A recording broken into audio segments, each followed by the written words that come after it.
Here at Stories of Hope, Kerry Atherton's mission is to give people a platform to share their stories of hope with the world. We also want to provide the same chance to businesses that are passionate about mental health and want to support the podcast. If you'd like to partner with Stories of Hope and advertise your services on this podcast, send a message to kerry@empowerlifesolutions.com.au with your details. Now, on with the episode.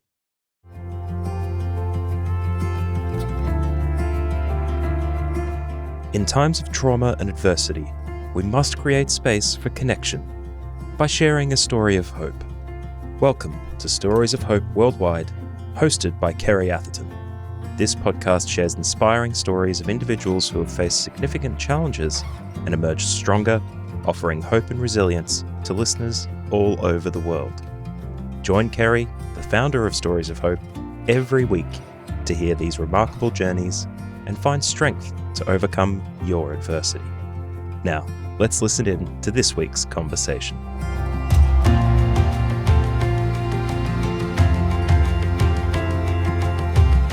Welcome to another episode of Stories of Hope Worldwide. I'm Kerry Atherton and I'm your host. And today's guest is Brenton Casson. We're going to be talking about trauma, addictions, and the power of the mind. And Brenton has a powerful story of redemption and coming back from the brink, literally. Hi, Brenton. Welcome to Stories of Hope. G'day, how's it going? Yeah, great. How are you doing? Yeah, I'm doing fantastic, thank you. So it's been quite a while, hasn't it, since we caught up? You came and were a guest at Stories of Hope around 3 or 4 years ago. And you were talking on a very interesting topic then. We were covering addictions, but we're also talking about when you cleaned up from that, how you wanted to shed some of the past, and you had your entire face almost tattooed, and you were sharing the story of how you had removed some of those tattoos by laser, and that was to kind of start afresh, wasn't it? Yeah, that's right, yeah. I forgot I had majority of my face tattooed. Yeah, and you've got some new tattoos now, but we'll talk about them soon. They're different tattoos, and quite a bit's happened in between that, and a lot of traumas happened in between that time when we last caught up. I really want to talk about that link between trauma and addiction, because so many people turn to different things to cope with trauma, but when they become addicted to substances and alcohol and different things, then that trauma can just take on a whole new level on the journey of addiction. So while this isn't just about addiction, this is about the link between trauma and addiction. So Brenton, can we just go back to how it all started for you? Because you had a loving family, pretty normal childhood, didn't really try drugs until your 18th birthday out of curiosity. You were just like every other kid prior to that, riding dirt bikes, drinking. Can you tell us about the first time you tried drugs at 18? Yeah, so it was my 18th birthday. It's 4 days before Christmas Day, so I didn't have many people to go out with. Obviously, they were all caught up in Christmas celebrations and whatnot. So the one mate I had to go out with, a bit of a scallywag, and we bounce off each other in the wrong way, if you know what I mean. Yeah. And yeah, we just went out clubbing and got a pinger or ecstasy tablet off this guy with long hair and a trench coat, as weird as it sounds. I remember it looking like like the birth control pill. Right. And it was so, because you know how they're so small, and I thought to myself, oh, geez, this is so small, it's not going to do nothing. And then we halved it, and then, yeah, that was it. It was just fireworks. Yeah.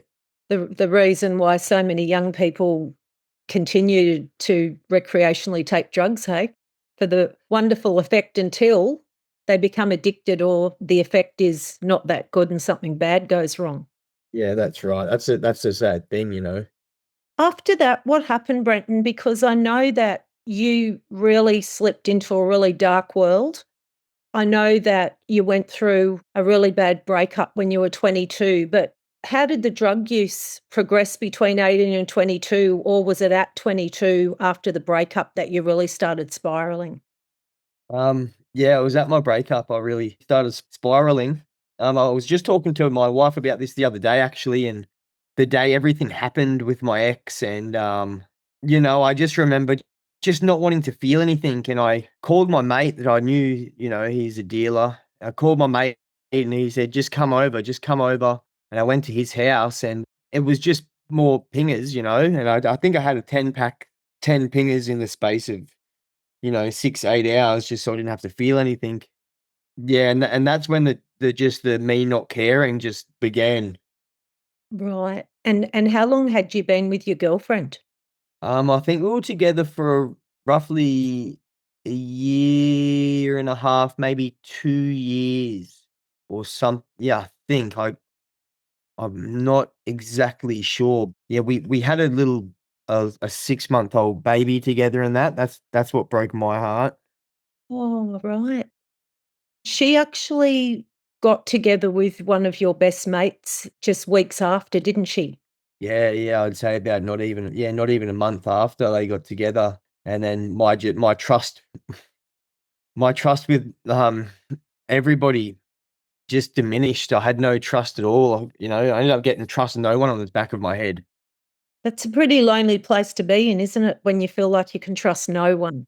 Yeah, that's right. Yeah, I can remember just back then just hanging around with anybody that was available, just that wanted to have fun, or when I say have fun, I mean, do drugs and drink and stuff like that. Yeah, and you mentioned before that you stopped caring. Something also that being a recovering alcoholic and pill addict myself, we hear this in the 12-step rooms that alcohol or drugs become your best friend until they eventually turn their back on you. Yeah, that's right. That's 100% right. When no one's there, they are. Yeah, that's it. And especially when you can trust no one, you can definitely Yeah. trust the alcohol or drugs to take the pain away for you, can't you? But then there's always the after effects and the trauma that follows and the lifestyle that follows. Yeah, yeah, exactly right. Then and you don't think about those things, you're just so caught up in the moment, you don't wanna feel whatever it is you're feeling, so you don't think about the repercussions, you just want to escape that reality you're living in at that point in time. I think this is a really pivotal thing to talk about because a recent study showed that one of the biggest contributors to male suicide was relationship breakdown. Guys don't know how to open up about that raw emotion and how they feel when that happens. And I can imagine that it would be just so much harder too, because as you said before, you had a 6-month-old baby, was it? Yeah, yep. And so what happened with your baby? Did you get to still see that baby? I was allowed to see her, but for, like, the first 2 or 3 weeks, it was a bit very touch and go, and I was just panicking, like, I'm not gonna be able to see my baby again. Yeah, She's gonna do what most women, like, this is gonna sound bad, but I think a lot of women are guilty of playing chess with their kids, yeah. and, like, I'm not saying my ex did that, but I thought she was going to do it. For 2 or 3 weeks, it was just touch and go, and I was just panicking up in the air, but yeah, so that did contribute, like, my overthinking contributed to that, so yeah. Yeah, and that those spiraling thoughts that lead to catastrophization. Yeah, yeah, and just every like, there was so much going on back then. It all just happens at once, you know what I mean? Like, you think at the end of the relationship, I used to feed into my negative thoughts like, "Oh, I hope she's not cheating," or whatever, like, that's the worst thing that could ever happen, and then you find out whatever happened, I won't get into it, and then more things hit you, like, like, is she gonna take the kid? Is this gonna happen? Is that gonna happen? So, and because I'm an overthinker, it just all at once, I was like, "How do I escape this? I don't want any part of this anymore." Like, I've it was either that or I was just gonna coincidentally, as you said, male suicide rate, 'cause of broken relationships, like, that was on my mind Yeah. back then. How quickly did you spiral and how far did you spiral? Because I know that you shared in our last interview that you got caught up in bikie gangs, your entry into that world and how soon after the breakup that all happened and what part drugs played in that. I was just hanging around with my mates, and back then Like, we're talking, what, 10 plus years ago now, longer actually, Yeah. 14 years ago, 13, 14 years ago or something.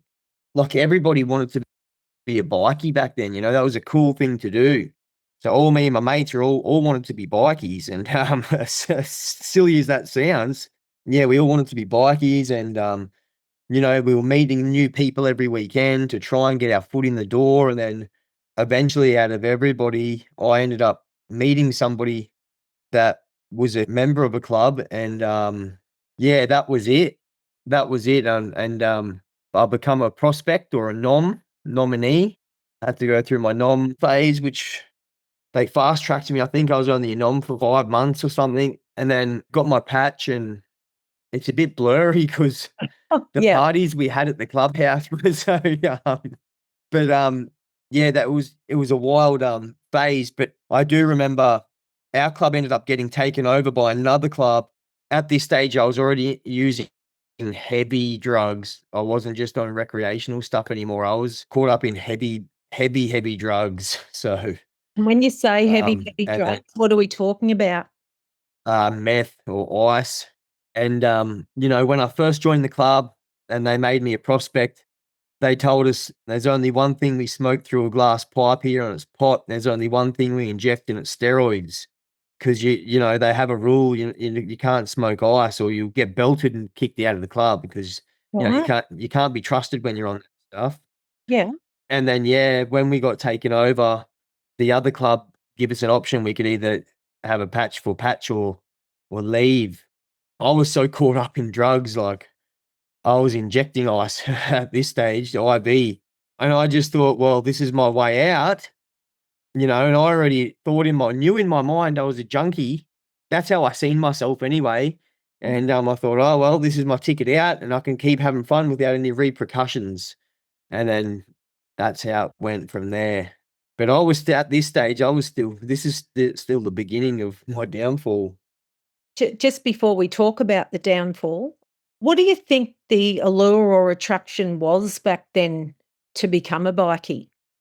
I think it was the camaraderie. It was so like, and that's why I wanted to, because I got betrayed by my best mate, well, one of my best mates, you know, I had no trust. Yeah. So I just went to the clubs and just, you know, thought I could trust them.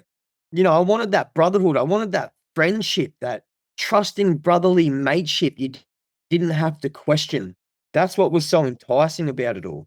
Wow. Yeah. And look, that really makes sense to somebody who feels totally disconnected and lonely and feels like they can't trust anyone, Yeah, yeah. especially for a guy who wants, like you said, that mateship and that brotherhood. As you hear this story, what Kerry's discussing might be resonating strongly with you. Perhaps you've experienced something similar yourself and are looking for support. Kerry Atherton is an experienced counsellor and wellbeing coach and has private sessions available if you or someone you know needs some help. You don't have to deal with trauma, addiction, PTSD, and abuse alone.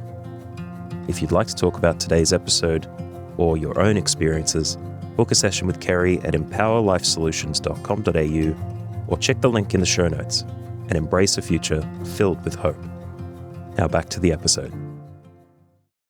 You just said that you hadn't even hit the tip of the iceberg before your downfall. Can you share with us what happened and what led to your ultimate rock bottom and what that looked like the first time round? The first time round. Yeah, well, Can I jump started in in too? Had you met Crystal at this stage? no, I've known Crystal since I was 15. Oh, and we've just got to jump in and say Crystal's his beautiful wife that has stood by him all these years. She's like an angel, isn't she, Yeah. Brett? Yeah, she is. So you and Crystal were just friends, still just friends then, weren't you? Yeah, just friends. She just thought I was that dickhead from up the road. Oh, right, at this stage, okay. Yeah, so sorry. So Yeah. lead us into the downhill spiral. So yeah, I just started hanging out with, you know, different sort of people with lower ambitions than mine. And then their ambitions become my ambitions, as the saying goes. You lay with dogs, you catch fleas. And as I said before, I just accepted the fact I was now a junkie, and I didn't care. My parents didn't know. They didn't even know I smoked pot at this stage. I don't know how. They didn't even know I smoked pot, so I wouldn't come home for, sometimes 10 days, and then when I would come home, I would just sleep and eat and then go back out. Come home, sleep, go back out, and I got down to I've been up to the 100 kilogram range my whole life, or most of my adult years. I got down to 70 kilos and nothing of me when I'm at 70 kilos.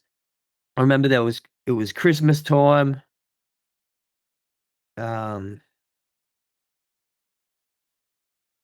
Sorry, it's hard to think about this bit. That's like, It was Christmas time, and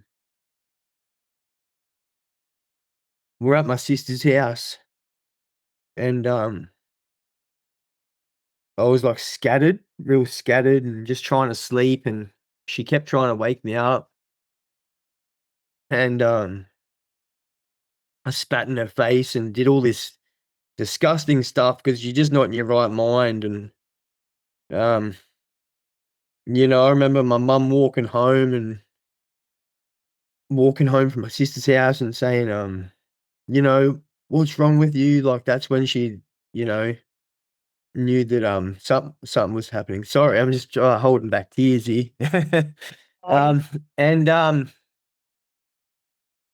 And, yeah, I don't know, it's just because me and my family I'm so close that I come from such a loving family, and I just let them down.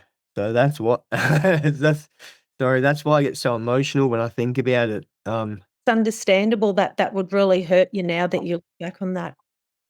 Yeah, yeah.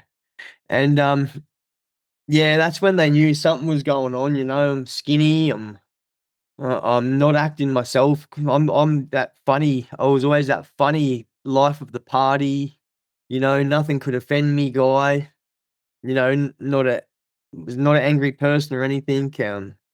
Yeah, and then, everything just changed, and, yeah, especially when I started putting needles in my arm, it just progressed really fast, and yeah. Yeah, but my rock bottom, sorry, I just got off track. I was hanging out with this guy that used to cook it, Right. and, I was tattooing him because 'cause I've done a few tattoos over the years, and, I used to be a home job tattooist, Okay. used to do home jobs, and, I tattooed this guy for 2 days straight because we were, high, and, sorry, this is when I had my very first shot, so this is going back a bit now. I passed out from, I think it's called GHB, they call it?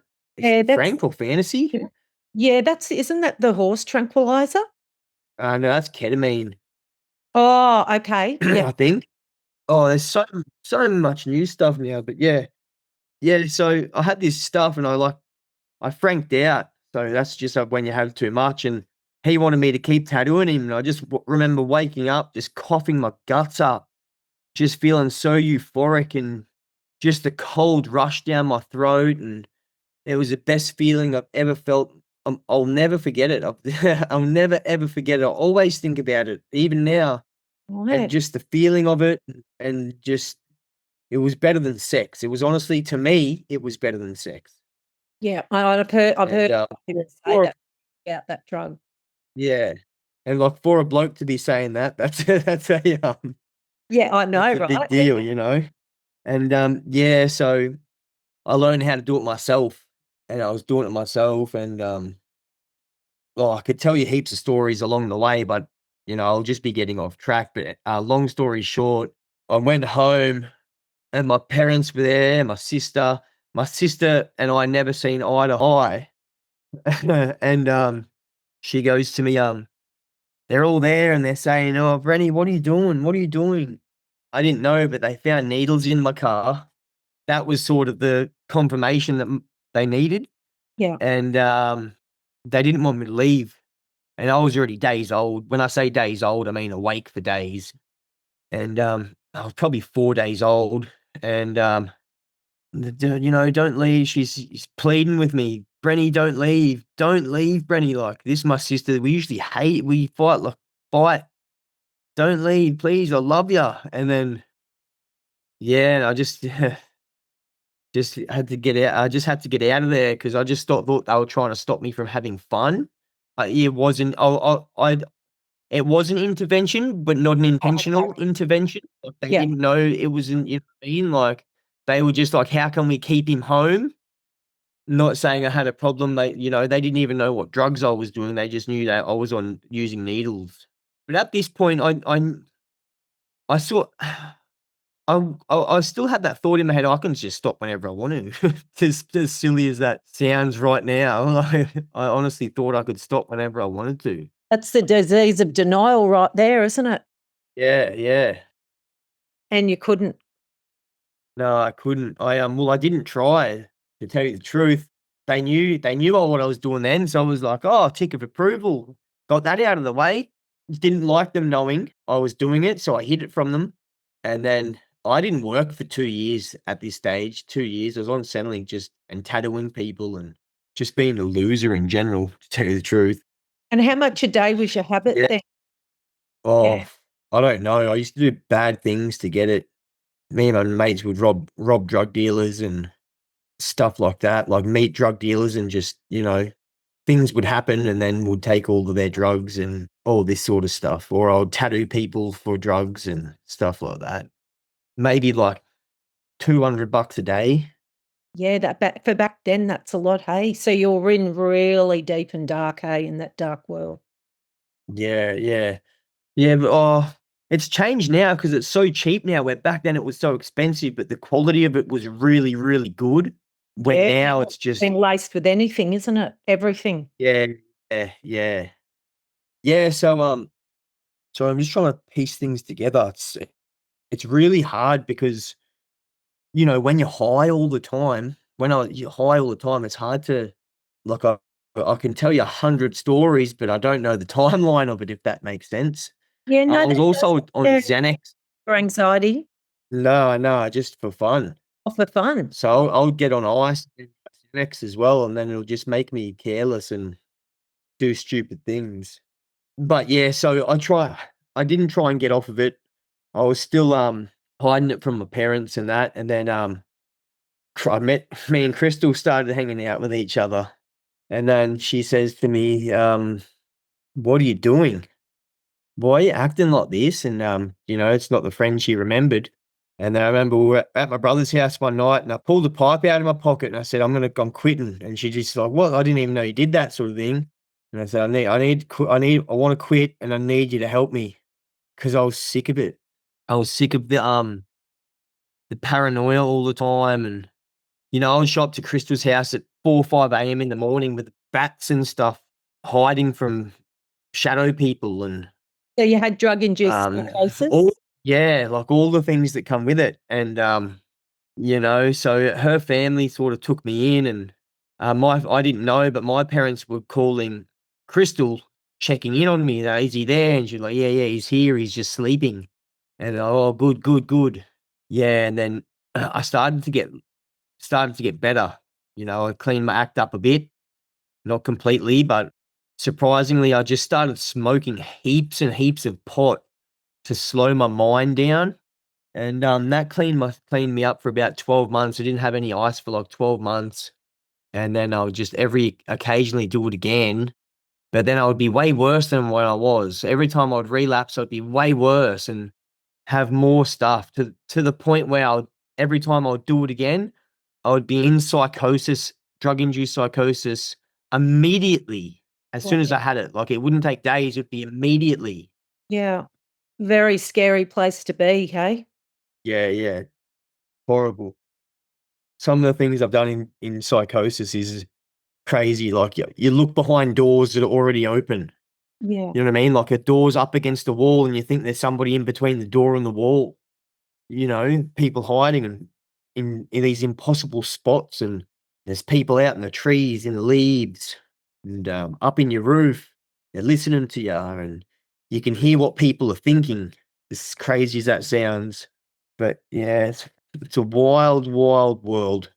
My uncle had drug-induced psychosis, and it got so bad that one day he believed that aliens were coming to get him and his family on their property, and he had his wife and 2 small children gather every single sign of life outside on the farm, including animals, and bring it into the house and put the whole house into lockdown, and it was a 40-degree day, and they all had sunstroke because 'cause they'd been out moving stuff all day and then turned off all the air conditioners and the lights and everything, and his wife was so terrified that she somehow managed to ring the police, and the SWAT team came and smashed the door down and took him away to a mental institution, and he never ever saw his family again. Sad, eh? Sad. Yeah, nice, gentle guy when he wasn't in psychosis, and when he was in Yeah. psychosis, it just turned him into for people in psychosis and for people that are listening to this episode as well, people in psychosis are actually terrified at the time that they're in the psychosis. They're the ones that are scared, but it leads them to do things that they don't understand and potentially hurt people because they're trying to protect Well, you themselves. go into survival mode. That's right, yeah. Brenton, can I just jump back and just ask, because I do get a lot of calls from mothers actually of young guys in your situation, and they realise too late that their kids are addicted to substances. They kind of wonder how they missed the warning signs or how they missed those years when their drug addiction started. Like, what would you say to any parents out there of young guys to look out for warning signs, behavioural signs that maybe their son Um, or daughter could have a drug problem? well, that's the scary part, Kerry. You don't really know because when you got a drug problem, you're really good at hiding things. That's when you become really good at manipulating and lying to people. But yeah, any sort of changes in their behavior, you would have to be suspicious on. And I mean any sort, like, depression, outbursts of anger, anything like that. They're all telltale signs. So Changes in the sleeping patterns as well, because you said that you were sleeping a lot and then you would be awake for days and yeah, yeah. But like in saying that, somebody that's knows what they're doing, they can pretend to be asleep and just be in their room high. yeah, okay. You go to all sorts of lengths. I remember I've gotten high and hit it from Crystal, my wife, and I've just laid in the bed, just absolutely cooked, obliterated, just pretending like I was asleep, thinking I was having the time of my life for some reason. Right, wow. Let's go back to Crystal. So at this time, she was hanging out with you and you said, "Can you help me? I really want to get off this stuff." And then you were having weed and you said that you occasionally took ice. And then where did things go from there? And how long ago was this? Was this before you got married? This was, yeah, before we got married. It would have been about 12 years ago. Okay, yeah. Yeah, because she was trying to help one of her other friends get off of it, and her other friend didn't want help. She could actually, because that's another thing, you need to want it. You need to actually want it. And I wanted it, and I also wanted Crystal. So, and I knew she wouldn't get me if I was on drugs. So I just wanted her to help me get clean, and then one thing led to another, and then we ended up getting together, and then that was like the sort of the light of my darkness. I had a sort of a way out. My life sort of looked a little bit better, especially like I could trust somebody again. And Wow, that's beautiful, even isn't though I it? was, yeah. So even though I was very Cautious? very cautious of what happened in my last relationship, there was just something different about Crystal. So, and I sort of knew that she just wanted the best for me. We just went full steam ahead into our relationship, you know what I mean? And she saved my life at the start, so I owe her everything. And the poor thing, I've put her through so much through with my addiction. She deserves everything in the world, that girl. Oh, there's obviously a lot that she loves about you, Brenton. Yeah. I don't know what it is, but it's something. Well, despite what, when I first met you and all the tattoos and everything and what you've been through, like what I always saw in you from the few times that I've met you is that you have a kind heart. Yeah, I hear that from a lot of people, like for instance, this girl at work the other day, she goes, when you're walking down the street, when old ladies are walking their dogs, do they cross over on the other side of the road? And I go, oh, sometimes, Yeah. But as soon as I open my mouth, you can tell I'm just a little teddy bear, and I'll give anybody the shirt off my back. I'm a lover. I'm a lover, not a fighter. I'm not an angry man. I might look intimidating, but I'm just my mummy's little boy. And that's true testament to the fact, isn't it, that we can never judge just by looking from the outward appearance.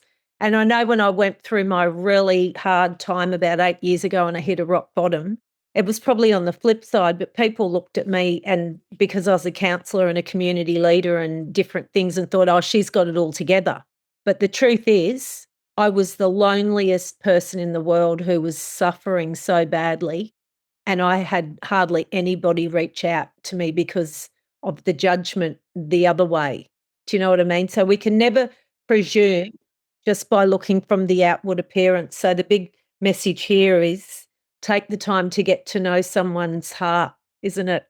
Yeah, that's right. And Kerry, unfortunately, it's taken me a long time to learn that as well. Coming from me, I'll see somebody and I'm really bad. I used to be really bad at judging people for silly things. And, now with everything that's happening in my life lately now, it's just done a complete 180, and I'm just a very understanding person. So Oh, that's so good.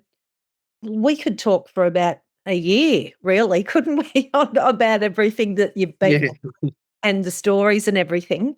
But for the sake of time, and we might have to do a part 2 on this, which would be great. Yeah. But for the sake of time, what was your rock bottom that led you to stopping drugs the first time? And then we'll talk about what caused you to fall back down again.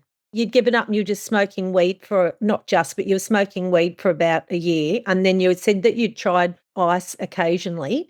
So what happened after that? Started doing cocaine. It just keeps going. I Okay. started doing cocaine, and I thought, oh, it's all right. I'm not addicted to cocaine. You can't get addicted to cocaine. It's too expensive, I thought. But then here I am, weekend after weekend. Then I was doing it at work, and then I worked with my dad, and I was doing it at dad's work, and then I started injecting cocaine. Right. Were you still trying to escape pain, or were you just trying to get that original high that you once got that now you needed more and more and more drugs to get? I think, well, that's where I'm confused, because I don't know, because I was so happy I had everything, everything everyone wanted, I had, but then for some reason in my head, I wanted more. Being an addict, you always want more. How can you make it better? You Yeah. have the best day. How can I make it better? Yeah. So that's what it was like. My life was good. How can I'm just going to have this. Yeah. I thought, and it just got out of control, because I'm a full-blown addict. There's no other way to put it. So when did you eventually stop the drugs? Because when I met you, were Probably, you clean then? yeah, when I met you, I was clean for a few years. Okay. And then probably about a year after I met you, that's when the coke started happening. That's Right. when the cocaine started happening, and I started selling it, and as you do to support your habit, and it just got out of control. And then COVID come around. I sold my Harley. We got money out my super, and we ended up buying a house. And then we bought a house, and I was still doing illegal things. And I thought, I can't keep doing this, because if I keep doing this, I'm gonna overdose and die, or I'm gonna go to jail, Yeah. and we're gonna lose the house, and I'm gonna lose my wife and kids at the same time. So I moved to Mount Isa, and I got a job in the mines. Started working in the mines, and I cleaned my act up in Mount Isa drastically. Joined the gym. I got my mental health on point. I was living good, even though I was still drinking stuff in Mount Isa. I was still drinking and that, just harmless fun. And then I stopped drinking completely at the end of Mount Isa, because I just, I started getting into my fitness.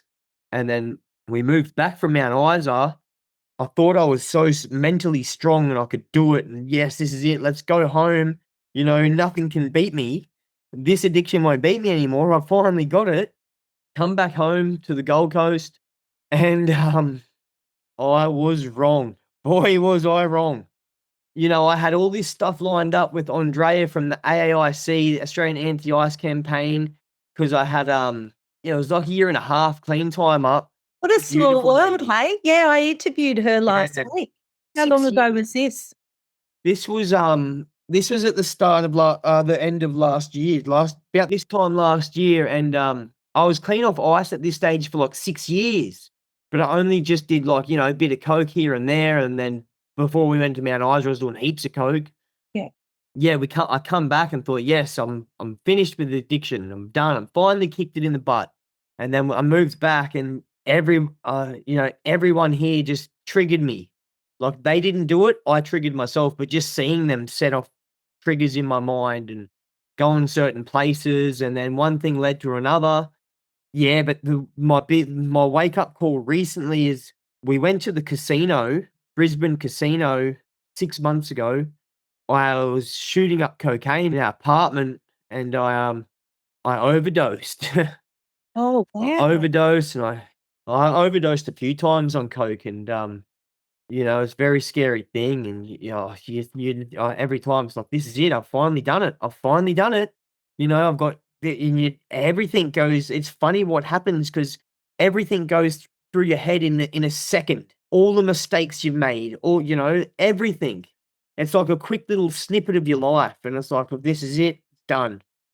Yeah, and then I remember I was in the bathroom and Krista was in the next room, and, you know, and I knew I had too much, and I quickly bashed the door and said, "Come help me," before it could kick in properly because I just took the needle out my arm and I could taste it on my tongue, because you can taste it down your throat, as funny as that sounds, when you inject it, and I was smashing on the door, and she come in, I'm, like, sort of seizuring on the ground, and then that was just like, "This is it." Like, no, no.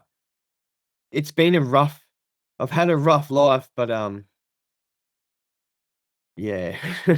Wow, I didn't know about that near-death experience. I've also had one of them in my drinking and, drug-taking days as well, and it's a very, very frightening experience.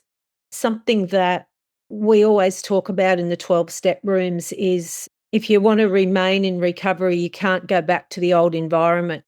Yeah, yep. It sounds like when you went back to the Gold Coast, you walked right back into that old environment, hey?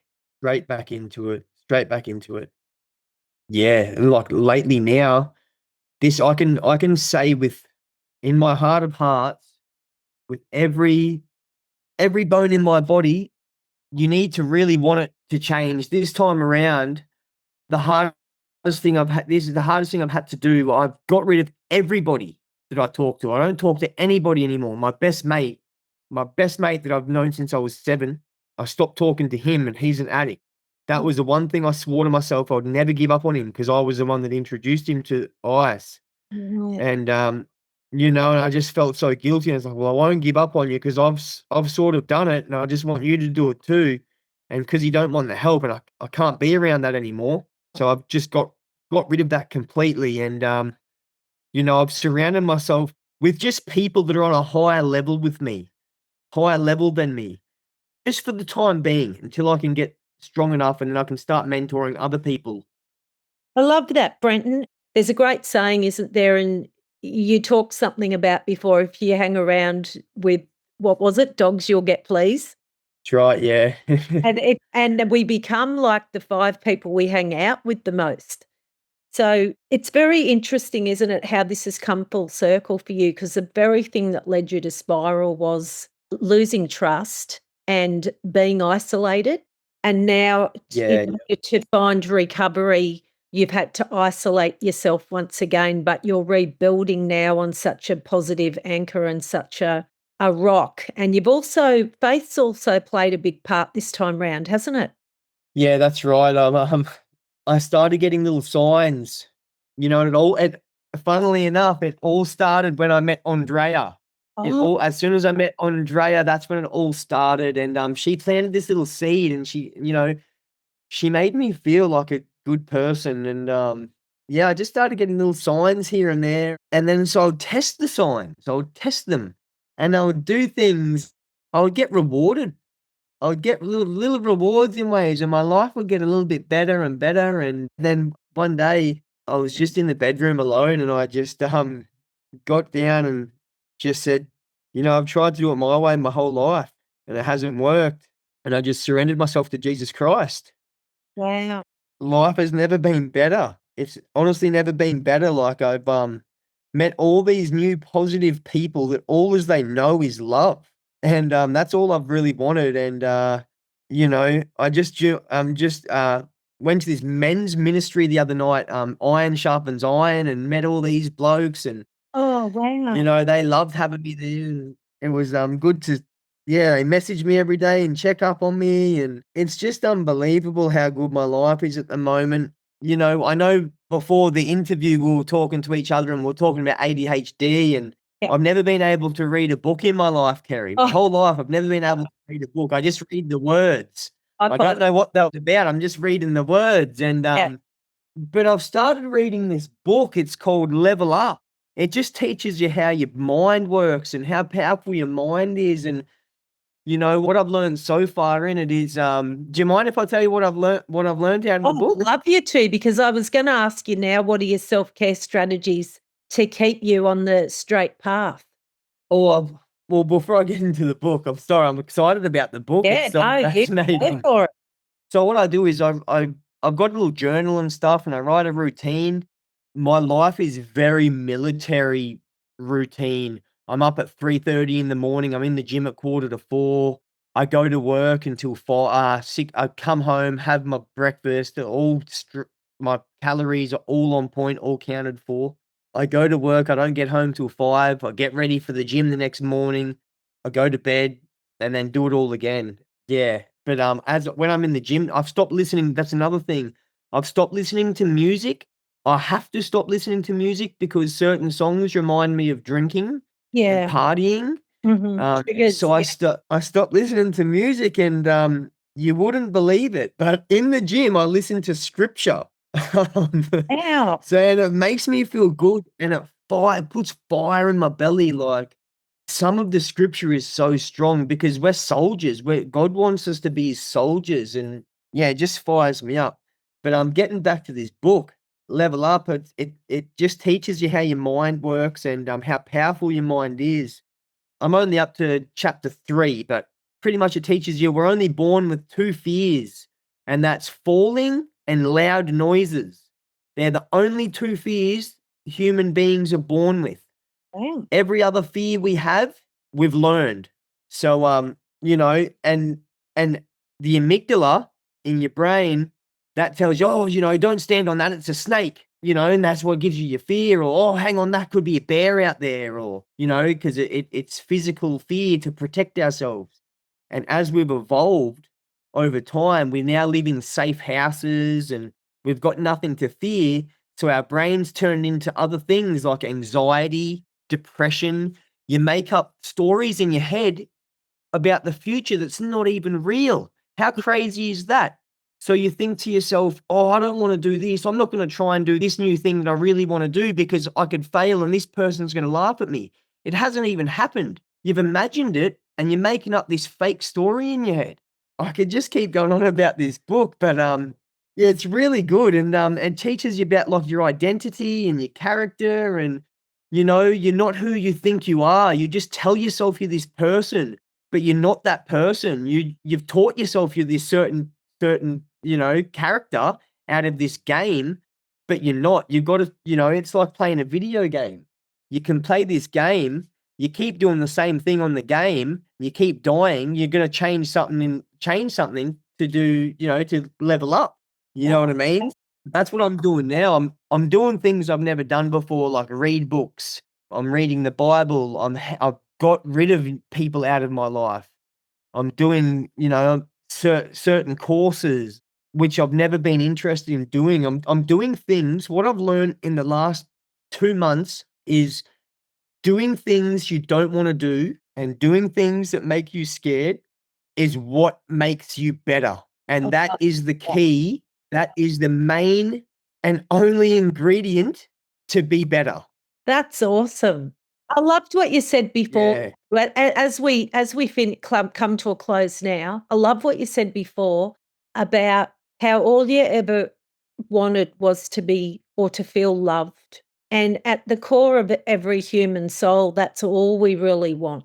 And now Yeah, that's right. you feel like you are truly loved now. So as we finish, Brenton, what would be your message for the world and for anyone out there that's been in your situation or that's struggling through life? What would you say? Never give up. Don't let anybody tell you you can't do something. Don't let anybody dictate or tell you you're a certain character. You're not who you think you are. Like I just said before, your mind is a weapon, and it's the most powerful thing about us is our mind. You just need to learn how to use it. Put your energy where it's needed, not where it's wanted. Oh, and that in itself is pure power. And I love that so much. I've just loved catching up with you again, heaps, and I really appreciate you for being so vulnerable and so open with how you felt and your journey along the way. And you're just a true champion of hope. Thank you, Brenton. Thanks, Kerry. Thank you for listening to Stories of Hope with Kerry Atherton. If this conversation helped you, please consider sharing the podcast with a friend or leaving a rating and review on your podcast player. If you'd like to find out more about Kerry Atherton, head to storiesofhope.com.au, where you can purchase her books or find her next event. Check the show notes for links and information about our guest in this episode, and remember, you don't have to walk your path alone.